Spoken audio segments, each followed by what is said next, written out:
حافظ حسین احمد صاحب نے تنقید کی میاں محمد نواز شریف پر. انہیں کہا کہ وہ ایک مسلم لیگ نون دندن ہے. انہوں نے کہا کہ یہ ہمیشہ ڈس جاتے ہیں. انہوں نے یہی گلا کیا کہ انہوں نے اسلام آباد دھرنے میں ان کے ساتھ کہا کیا, یہی ان پہ الزامات ہیں. انہوں نے تو مولانا صاحب پہ الزام نہیں لگایا, انہوں نے جو الزام لگایا. تو یہی باتیں مولانا صاحب اسمبلی میں بھی کر چکے ہیں. مولانا صاحب کی تقریر موجود ہے. جب مولانا صاحب نے یہ باتیں اسمبلی میں کی, ان کی تقریر موجود ہے, حافظ حسین احمد صاحب کہتے ہیں میں نے بھی یہی باتیں کی, تو پھر مجھے شو کاز نوٹس کیوں, مولانا صاحب کو کیوں نہیں؟ رانا صاحب, اے اور بی کا جھگڑا ہے, اے اور بی کا مثال دے رہا ہوں, اور وہ دونوں گتم گتا ہیں, لڑ رہے ہیں آپس میں. تو اے کے تمام ساتھی اے کے ساتھ ہونے چاہیے, بی کے تمام ساتھی بی کے ساتھ ہونے چاہیے. ٹائمنگ کا بہت بڑا اثر ہوتا ہے. اس دفعہ پی ڈی ایم کی تشکیل اے پی سی, اس میں بنیادی کردار مولانا صاحب کا ہے, تو طاقتور لوگوں کو زیادہ شکایت مولانا صاحب سے ہے, تو لہٰذا مولانا صاحب کی پارٹی پر ان کی نظر ہو گئی ہے. لیکن خاطر جمع رہے, ہماری جماعت یہاں موجود ہے, نظریاتی جماعت ہے. یہ اختلاف رائے سے آپ بغلے نہ بجائیں, ان سے کہہ دیں انشاءاللہ ہماری جماعت تقسیم کی طرف نہیں جائے گی. کیا حافظ حسین احمد نے جو کہا وہ غلط تھا؟ یار یہ تو ہم پوچھ سکتے ہیں نا. اب دیکھو آپ افراد کی بات کرتے ہو یا آپ پارٹی کی بات کرتے ہو, ہمارے ہاں ادارے ہوتے ہیں. ادارے میں opinion of construction of opinion کے لیے ہمارے ہاں بہت تگ و دو ہوتی ہے. ایک ایجنڈا پیش کیا جاتا ہے, تمام لوگ اس پر اپنی رائے دیتے ہیں. وہ علماء ہوتے ہیں, قرآن و حدیث سے آیات نکال کر اپنی رائے دیتے ہیں مزین کر کے. تو اس کے بعد مختلف رائے بھی آ جاتی ہیں, ایک رائے پہ اتفاق ہو جاتا ہے. اس رائے پہ اتفاق کے بعد اس سے اختلاف کرنا ٹھیک نہیں ہوتا. اصل بات یہ ہے شیرانی صاحب نے جو سلیکٹڈ کا لفظ استعمال کیا کہ مولانا صاحب سلیکٹڈ ہیں, موروثیت کی طرف انہوں نے اشارہ دیا ہے. تو اس حوالے سے اسلام کیا کہتا ہے, کیا واقعی موروثیت ہونی چاہیے, اور وہ جو سلیکٹڈ کا لفظ استعمال کر رہے ہیں وہ کس وجہ سے کر رہے ہیں؟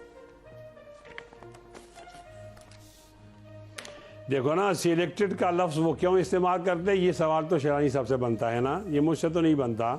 میں جو عرض کرنا چاہتا ہوں کہ جو بات آپ کے, دیکھو آپ کی گھر میں بہت سارے افراد ہیں, آپ بہت ساری باتیں کرتے ہیں, آپ مناسب نہیں سمجھیں گے کہ ان باتوں کو آپ چوک میں کریں, تو ظاہر ہوتا ہے مفتی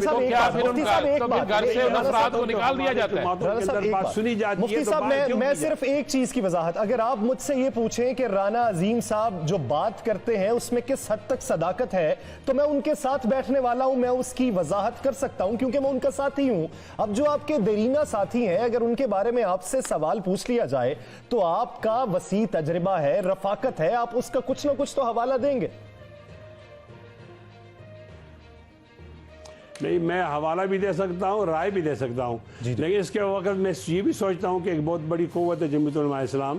میری اس رائے اور تبصرہ تجزیے سے ان کو فائدہ ہوتا ہے یا نقصان ہوتا ہے, تو پھر میں الفاظ کے چناؤ میں احتیاط تو کروں گا. اسے تو آپ بھی اتفاق کریں گے. جی ہم یہی چلیں, آپ یہ بتا دیں کیا اسلام آباد کا جب پہلا دھرنا تھا جو آپ نے دو بڑی سیاسی جماعتوں کی مشاورت سے اعلان کر کے کیا, آپ کے ٹرک پہ تصویریں بھی لگی ہوئی تھی, کیا ان دونوں بڑی سیاسی جماعتوں نے اس وقت, آج نہ کرے میں آپ سے یہ پوچھتا ہی نہیں, اس وقت آپ کو دھوکہ دیا یا نہیں؟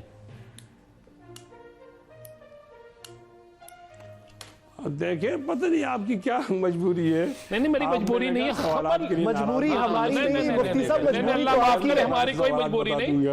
ہم تو آپ سے سوال پوچھنا چاہ رہے ہیں, آپ اس کا جواب بھی نہیں دے رہے.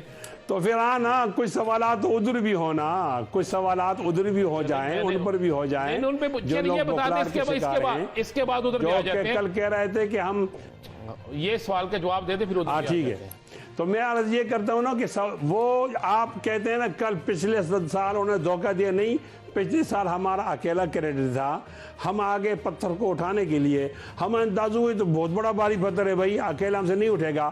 ہم آپ بلاول بھائی کو بھی سمجھا کے لے آئے ہیں, میاں صاحب کو بھی جب سمجھا, اس میں لوگوں کے پیٹ میں کیوں تکلیف اٹھتی ہے, چلے میں ہم کیوں اٹھتے ہیں, ہم تینوں مل کر پتھر کو اٹھا لیں گے تو بابا ہو جائے گا. آپ نے بڑی اچھی بات کی, لیکن میں چاہوں گا اپنے پروڈیوسر صاحب سے کہوں گا وہ ٹرک بھی دکھا دیں, اور مولانا صاحب کا کراچی کا وہ خطاب بھی دکھا دیں جس میں انہوں نے کہا تھا کہ ہمیں بلاول صاحب الوداع کرنے آئے یہاں سے روانہ کر رہے ہیں اور اس کے بعد ہمارے ساتھ کون کون ہے اس ٹرک پہ کس کس کی تصویر تھی. آپ کا کہنا ہے کہ اکیلے پتھر اٹھانے آئے تھے تو پھر اکیلی تصویر ہوتی ہے, اگر اس پہ باقی لیڈروں کی تصویریں ہیں تو پھر پتھر اٹھانے کے لیے وہ بھی ساتھ تھے. میں چاہوں گا کہ وہ بھی تصویر آپ بھی دیکھ لیں اپنے ٹرک کی جس پہ مولانا کر رہے تھے. نہیں, وہ بے شک دکھائے, ہم کسی حقیقت سے وہ نظر انداز نہیں کر سکتے, لیکن پچھلی دفعہ مشورہ بھی ہمارا تھا, قیادت بھی ہماری تھی, اور ہم نے ان سے اخلاقی مدد مانگی, انہوں نے دی ہے. اب اخلاقی مدد تو آپ سمجھتے ہیں نا, انتظام ہمارے پاس تھا, ٹرک بھی ہمارا تھا, کنٹینر بھی ہمارا تھا, لاؤڈ اسپیکر بھی ہمارا تھا, سٹیج بھی ہمارا تھا. اب ہم سمجھے یار اکیلا وہ ہم سے پتھر نہیں ہٹ سکتا.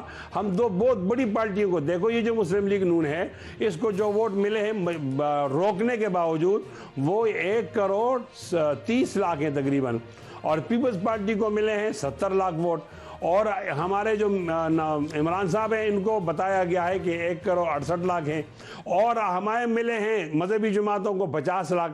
اب ہم نے ساروں ووٹوں کو جمع کر کے لائے ہیں. اس پر تو آپ کو خوش ہونی چاہیے کہ امید کرتے ہیں آپ پنپ رہی ہے, آگے جا رہی ہے, آپ ہمیں داد آپ کو ملے. لیکن مفتی صاحب تیر برساتے ہیں اور ہماری حوصلہ شکنی کرتے ہیں. نہیں مفتی صاحب, پچھلی بار بھی لانگ مارچ کا فیصلہ ہوا تھا اور اس کا نتیجہ کیا نکلا آپ بھی بخوبی واقف ہیں. اب کی بار بھی لانگ مارچ ہے, تو ابھی سے اطلاع یہ آنا شروع ہو گئی ہے کہ لانگ مارچ نہیں کیا جائے گا, شہر شہر تحریک چلائی جائیں گی اور شہر شہر احتجاجی دھرنے دیے جائیں گے. نہیں, میرا تو یہ خیال ہے جن لوگوں کو ہم نے پیغام دینا تھا وہ تو سمجھ گئے ہیں. کچھ بھی ہو سکتا ہے, جب مجمع آئے گا تو اپنا راستہ خود متعین کرے گا. ہو سکتا ہے ایک استعفیٰ پھر ہم اکتفا نہ کریں, پھر ہم سے 1 سے 2 استعفے مانگیں, بات تو آگے بڑھے گی نا. آپ ایک سائیڈ دیکھتے ہیں, یہ پسماندہ ذہنیت ہوتی ہے, ناراض نہیں ہونا, آپ سے ہماری یاد اللہ ہے. ایک سائیڈ دیکھنی ہوتی تو مفتی صاحب آگے جانا ہے, مفتی صاحب وہاں حالات بدل بھی سکتے ہیں. آپ کو بہت ساری باتیں ہوتا, کوئی اور گیسٹ ہوتا. اچھا چلیں یہ بتا دیں مفتی صاحب, ہم تو دیکھیں ہم آپ چونکہ ہمیں ایک بڑے پیارے آدمی ہیں, یہ آپ کی مہربانی ہے کہ آپ مجھے برداشت کر دیں, اور آپ کی گفتگو بڑی مزدار ہوتی ہے. یہ بتا دیں جب آپ پتھر اٹھانے گئے اکیلے تو پتھر نہ ہل سکا آپ سے, نہ اٹھایا جا سکا, پھر اس پتھر کو اٹھانے سے منع کرنے کے لیے یا آپ کو واپس تحریک دوسری طرف لے جانے کے لیے کس ایسے مستری نے یا کس ایسے شخص نے آپ کو کہا کہ آپ پتھر کو وہیں چھوڑ کے آ گئے؟ بس یہی کہا جا سکتا ہے, بڑے بے وعدے ہیں. جنہوں نے وعدہ کیا تھا کہ آپ پتھر خدا ہٹا دیں گے, جنہوں نے وعدہ کیا تھا وہ لوگ معیاری لوگ بھی تو آپ کہہ رہے ہیں, پھر کیا وہ جو بات آپ کہہ رہے ہیں چودھری برادران کی ہم نے نہیں بتانی, یہ اسی کی بات ہو رہی ہے؟ کس کی بات ہو رئی ہے؟ کچھ تو بتا دیں. آپ بتانے کے بھی تیار نہیں ہوتے, ہمیں کہتے ہیں سوال نہ پوچھیں. چودھری صاحب تو شاہد عدل ہیں. ہمیں سوال بھی نہیں کرنے دیتے, خود جواب بھی نہیں دیتے. دولہا تو کوئی اور تھا. میں نے کہا ہمیں سوال بھی نہیں کرنے دیتے اور خود جواب بھی نہیں دیتے. بوجھ ہے اتنی بتا سکتا ہوں. اگر آپ بتانے کا بوجھ نہیں اٹھا سکتے تو پھر کس طرح یہ پتھر اٹھائیں گے؟ پھر وہ لوگ بھی دیکھ رہے ہیں جو میں عرض کرتا ہوں نا, آپ کو بھی دیکھا جا رہا ہے, مجھے بھی, پیمرا بھی دیکھ رہا ہے, کچھ لوگ پیمرا کو بھی دیکھ رہے ہیں. ایک ماحول تو ہے نا. اس لیے جن لوگوں نے ہمیں بھیج دیے واپس, وہ بڑے بے ایمان تھے, وہ بڑے فریڈی تھے, وہ بڑے دھوکہ باز تھے, اپنا وعدہ پورا نہیں کیا. چلیں دیکھتے ہیں کہ اب آنے والے دنوں میں آپ پھر بھی کسی کے وعدوں پر یقین رکھتے ہیں, چاہے اپنی تحریک لے کر نکلیں اس میں کامیاب رہتے ہیں, یا اب کی بار حکومت کی طرف سے کوئی ڈھیل دی جاتی ہے, کوئی مذاکرات کا میز بن جاتا ہے. اپوزیشن تو تیار نہیں ہے, حکومت تیار, تو کس حد تک ہے یہ وقت ہی بتائیں.